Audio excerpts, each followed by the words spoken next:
In this video, we're going to use algebraic techniques to simplify trigonometric expressions. It says which expression is equivalent to sine squared beta divided by 1 plus cosine beta for all values of beta for which sine squared beta divided by 1 plus cosine beta is defined.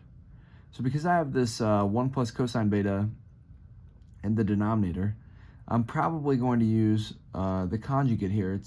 I'm going to multiply by the conjugate to start. So I'm going to write down that sine squared beta over 1 plus cosine beta,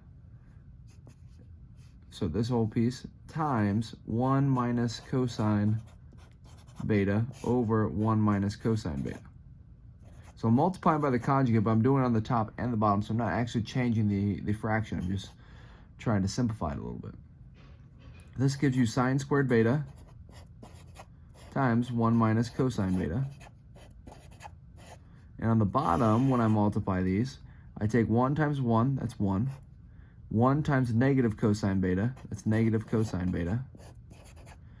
Cosine beta times 1, so it's plus cosine beta. And then cosine beta times negative cosine beta is negative cosine squared beta. When I cancel the middles there, I end up with sine squared beta divided by sine squared beta times 1 minus cosine beta divided by 1 minus cosine squared beta.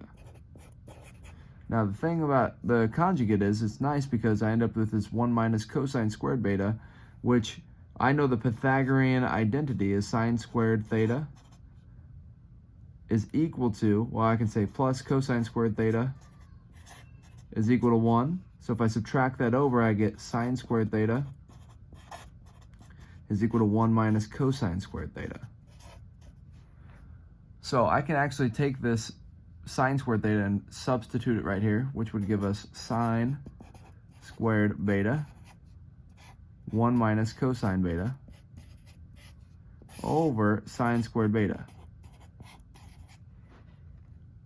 When I cancel those, I end up with 1 minus cosine beta, which is a much simpler version than what we started with.